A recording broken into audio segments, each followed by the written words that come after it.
The Rams make some roster moves. They cut 2 players. They signed 3 offensive linemen. Will they be more than just camp bodies? And the first unofficial depth chart of the 2024 season is out. That's coming up next on Locked On Rams.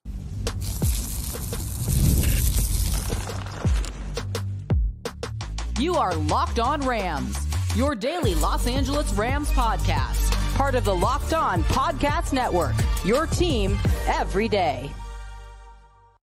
What is up, Ramley, and welcome to another episode of Locked On Rams, your daily podcast covering your Los Angeles Rams, free and available wherever you get your podcasts. Locked On Rams, part of the Locked On Podcast Network, your team every day. We're also available over on YouTube, so if you haven't yet, do us a huge favor and subscribe to the Locked On Rams YouTube channel. Trying to get to 14K before the first preseason game. So hit that subscribe button, hit that notification bell, hit that like button. And on a scale of 1 to 10, how concerned are you about the training camp injuries? Let us know down below. My name is Doug McCain. Friends call me DMAC. You can follow me on X and Instagram at DMAC_LA. I've been covering LA sports for over a decade, 24/7 sports, Bleacher Report, Dodgers Nation, SI, the Rams for Locked On. And as always, I'm joined by the Rams pre, half, and post-game show host for the Rams flagship radio station, ESPN 710 LA.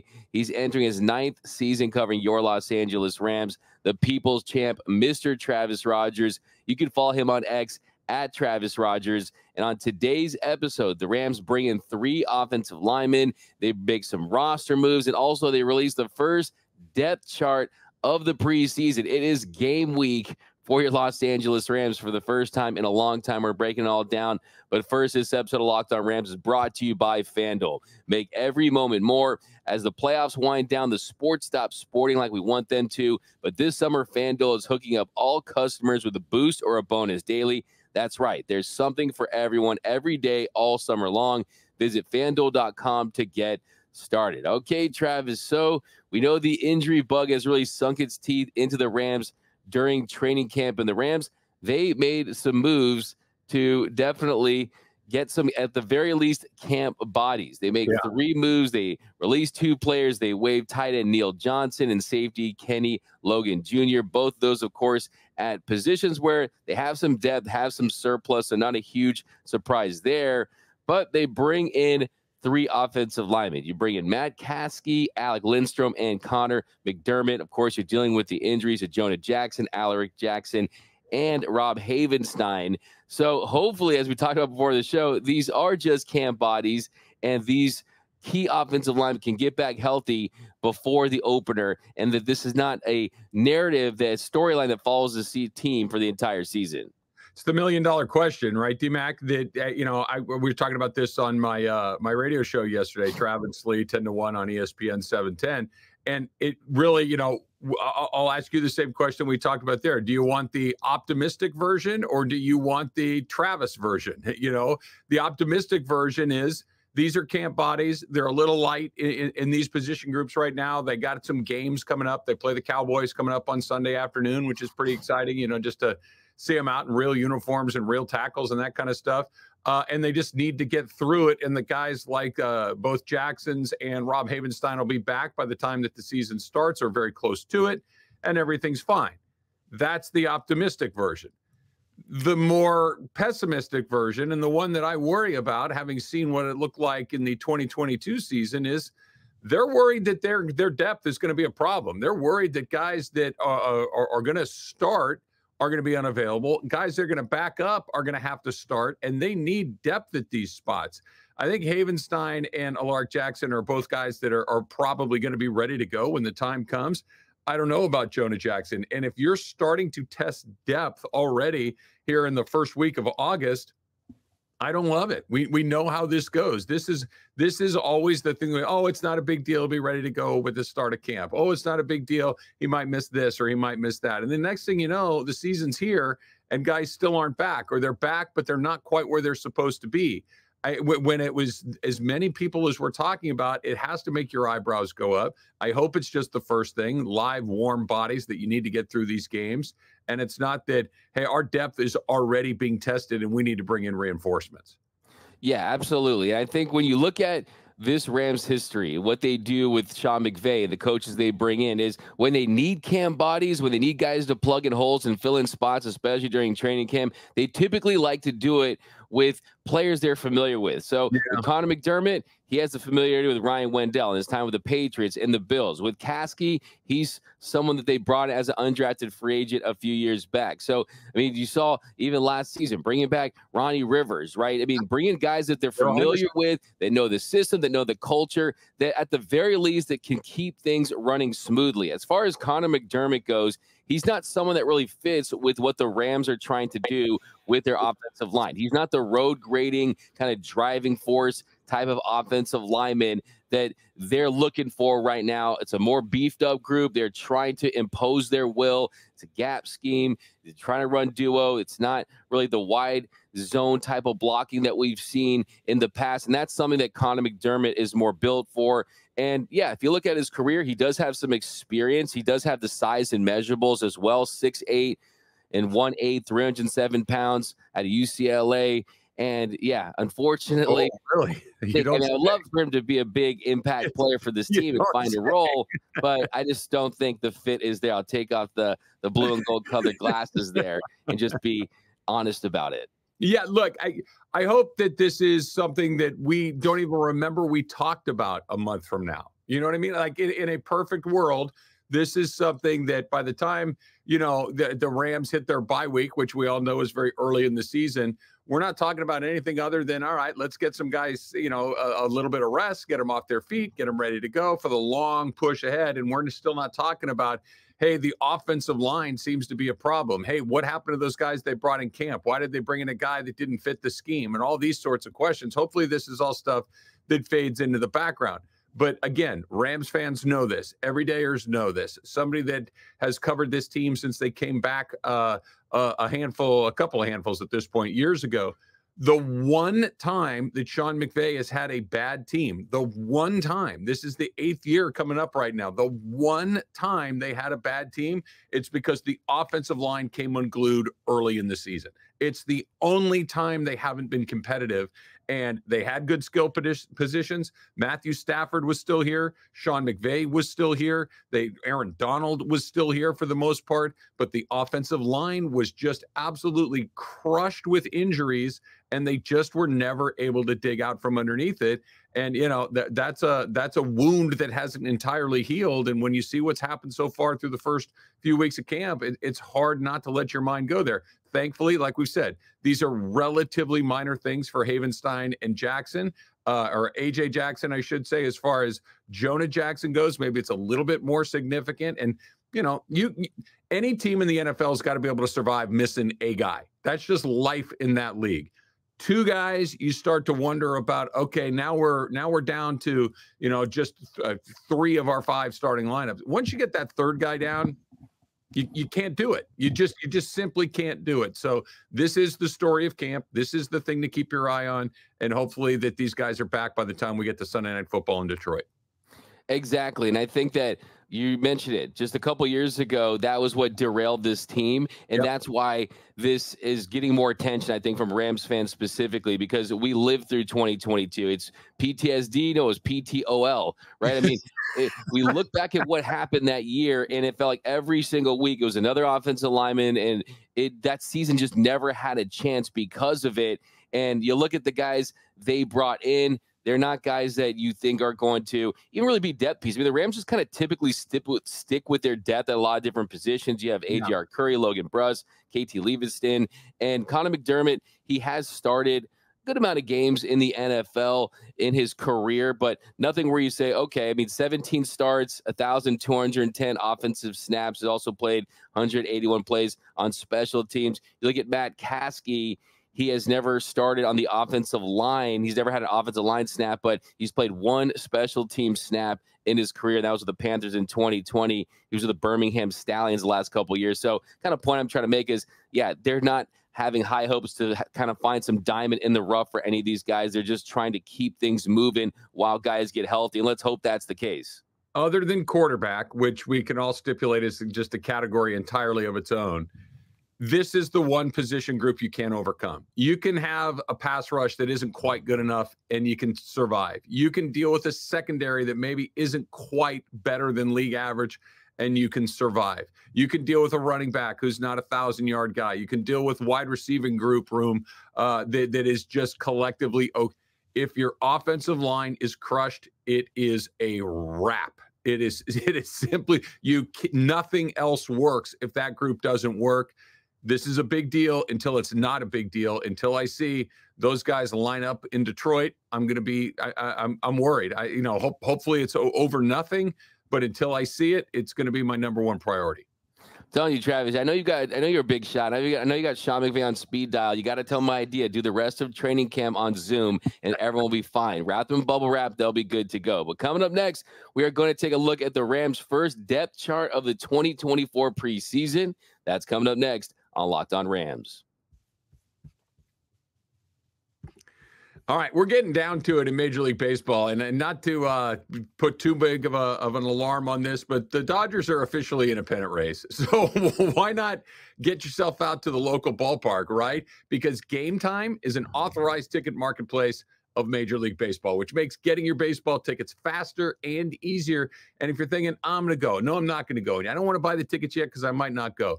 Game Time and the Game Time app, prices on the Game Time app, they go down the closer you get to first pitch. So you don't have to pre-plan. You can do it last minute, and it's a great way to do it. Killer last-minute deals, all-in prices, views from your seat, and, of course, their lowest price guarantee. Game Time's taken all the guesswork out of buying MLB tickets. And you've heard me mention this before. How many times have you gone to buy a ticket somewhere, and you're like, okay, not bad. And you move along, and then you go to check out. It's like, that's not even close to the price that we were talking about. Not with the Game Time app. All in pricing. Toggle that feature. Shows you the total upfront, no surprise fees at checkout. So take the guesswork out of buying your baseball tickets, your Major League Baseball tickets with Game Time.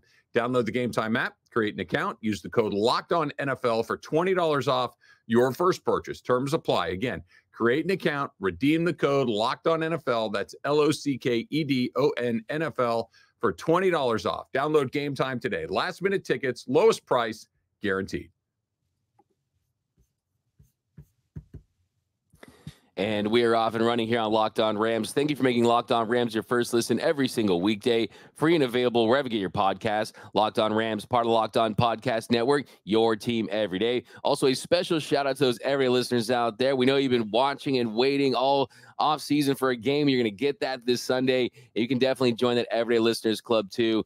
Hit that subscribe button, hit that notification bell, watch and listen to every single episode, and then you won't miss a thing about your Los Angeles Rams. All right, Travis, so here in our second segment, we're going to talk about the unofficial depth chart for the Rams' first preseason game that takes place this Sunday against the Dallas Cowboys. And this first depth chart, it's released by the media department, not the coaching staff, so that's why they call it the unofficial depth chart, but it still definitely gives you a really good idea about where the Rams are heading into their first preseason game. And really no massive surprises.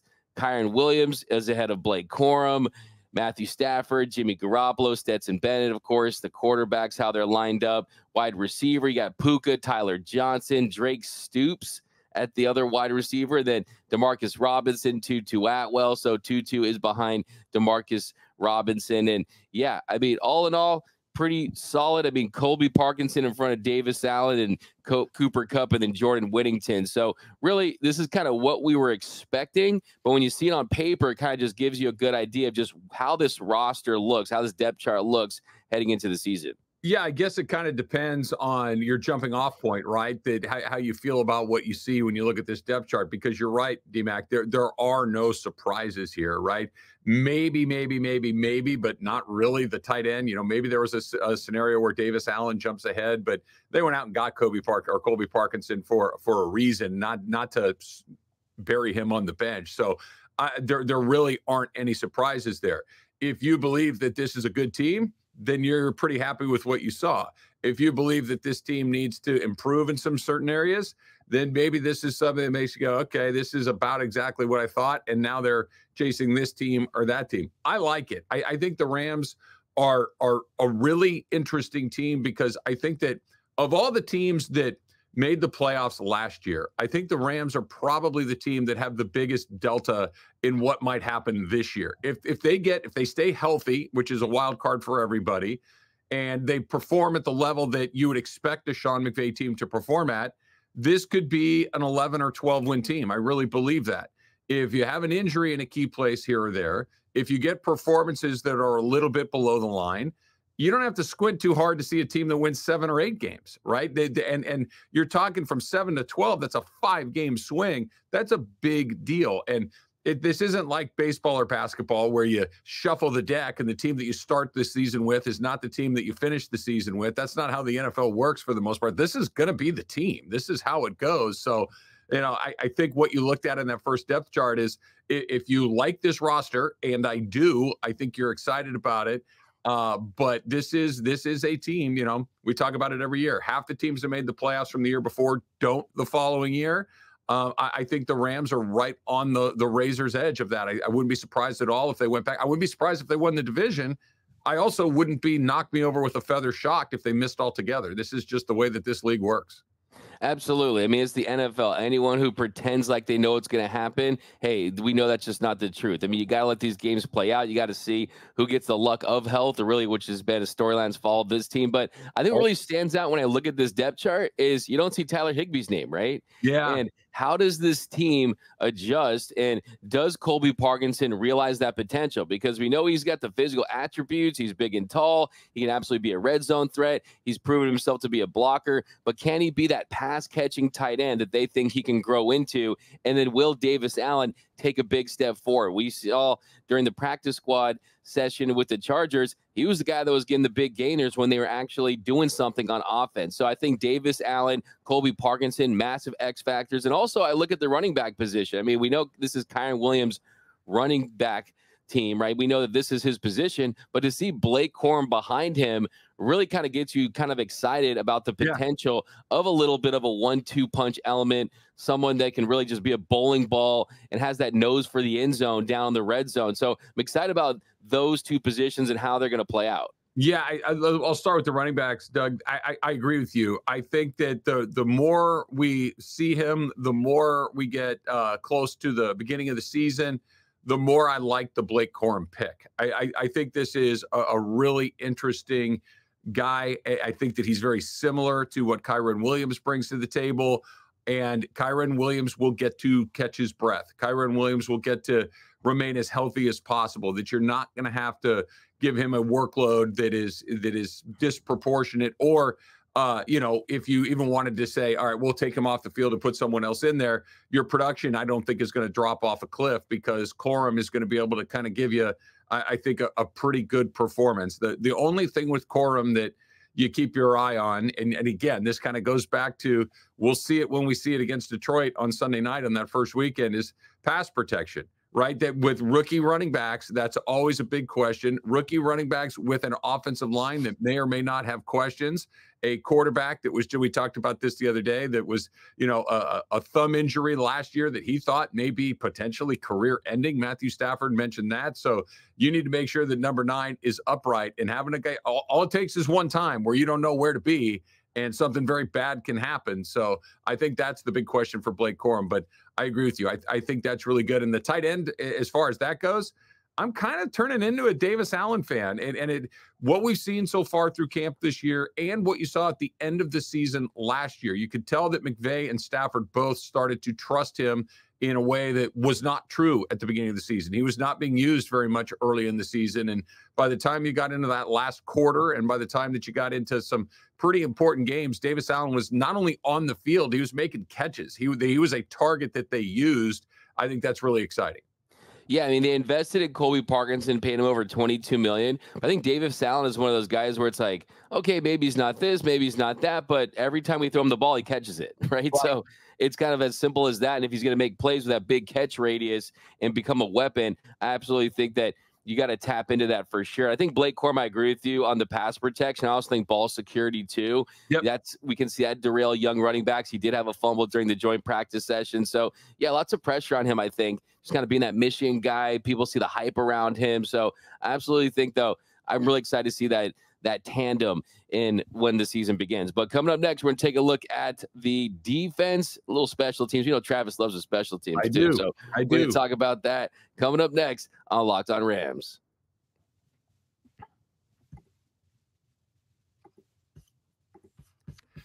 All right. When you're hiring for your small business, you want to find quality professionals that are right for the role. That's why you got to check out LinkedIn Jobs. LinkedIn Jobs has the tools to help you find the right professionals for your team faster and for free. Let's talk about this for a second, right? We're just talking about the right, not just an open job offensive line, but the right type of offensive lineman for that job. Same is true for your business. It's not just filling the spot, it's filling the spot with the right candidate, filling the spot with the right person for the job.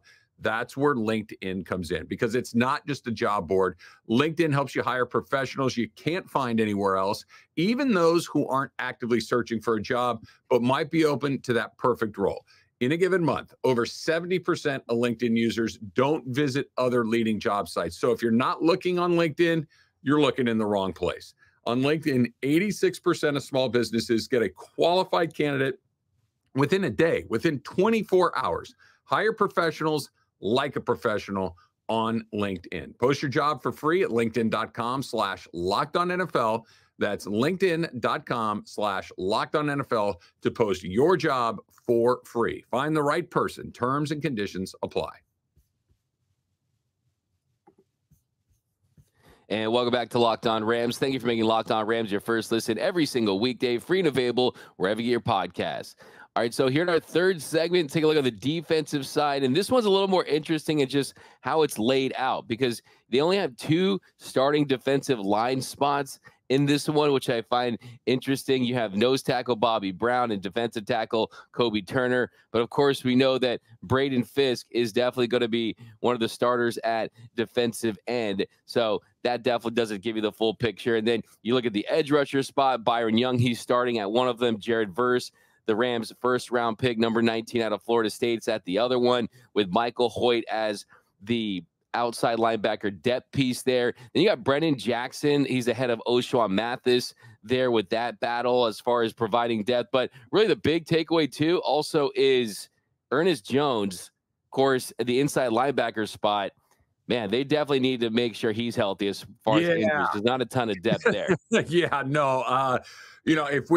If Aaron Donald was the guy that we're all kind of crossing our fingers and said, all right, let's make sure that he's ready to go, I think Ernest Jones is the guy on that side of the ball this year.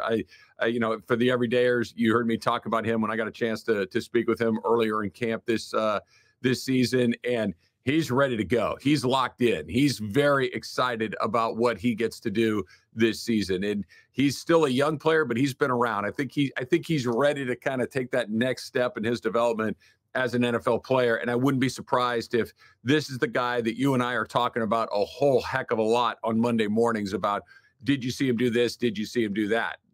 That being said, if he's unavailable for whatever reason, injuries, or then I mean, where do you go from there? I think is a very good question. This has been a position that typically the Rams have not spent a ton of time on.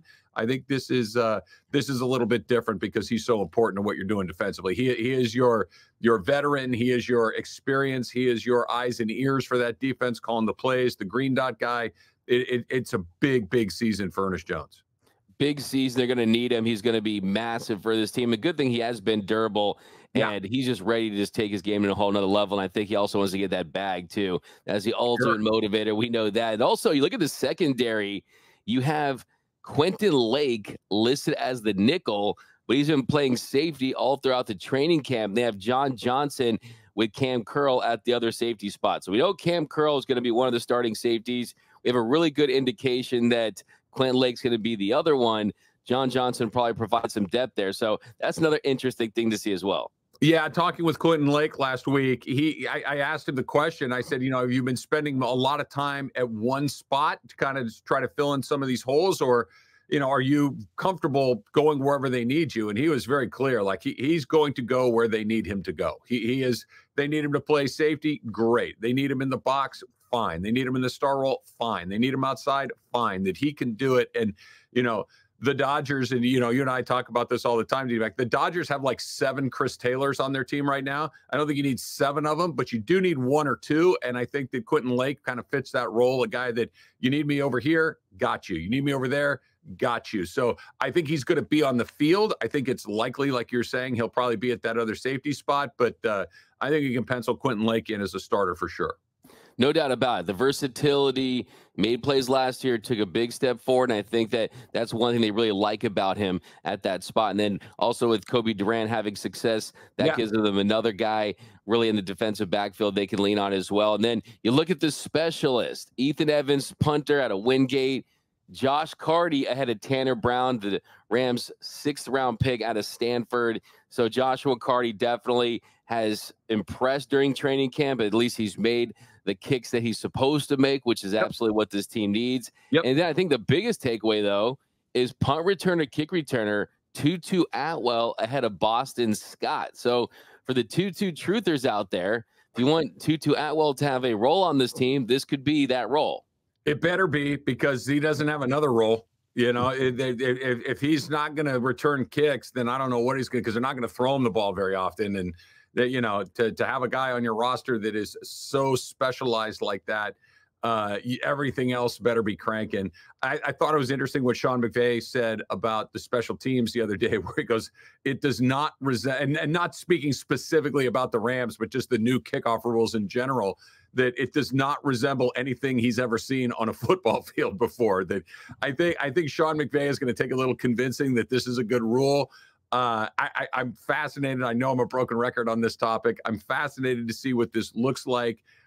Somebody is either going to get fired, or somebody's going to make a lot of money figuring out how to crack the code on this play. We'll see what it looks like, but I don't know if Sean McVay is loving these new kickoff rules. And I think he may be just looking to, get the ball down, get the ball to the 30-yard line or the 35, or how I'm still trying to figure my way through these rules of when it goes where. But I think the special teams rule, here's what matters for me, special teams. Josh Carty make everything he needs to make under about 48 yards. Cool. Everything else we'll figure out after the fact. Just make the kicks. Just make the kicks, especially after what we saw last season. But yeah, I did see that with Sean McVay, him talking about the new kickoff rules. And I love about Sean McVay is he can get as eloquent as you want as a head coach. But for this, you just said, it's just weird. He's like a fan, like all of us right now. Like, it just feels weird. It looks weird. It feels weird. Look, I am not the smartest guy in the history of the world, but I think I'm in the top 51% of smart people, right? I'm just above average, right? I've read those kickoff rules 49 times. I don't know what the rules are. I guarantee you there's going to be something that happens like, why is it at the 20? Oh, right. If it bounces in and gets down, it's the 20. But if it bounces in and they return it, it's to the I have no idea what's going on. Give me until the bye week to know what these rules are, and we can go from there. But the beautiful thing is it's already created a little bit of a buzz. I mean, it's the most we've talked about kick returns in a long, long time. Sure. So definitely excited to see how it plays out. And like the most important thing that Sean McVay mentioned too is how can you find some way to create an advantage out of it? And last year they were the worst special teams team in the NFL. So that hopefully is the turning point. I wonder if that's the goal, right? Is to find a way to turn it into an advantage, or is the goal, let's not turn it into a disadvantage? Can we we go to a push here where if you just said, hey, look, the opposition, you can have the ball on the 30-yard line every time. We don't care. You can take it to the 30. We'll deal with it from that point, because the alternative is you try to get cute and you give up a couple of big plays. And as we know, a couple of big plays in the kicking game that go against you, you're probably losing.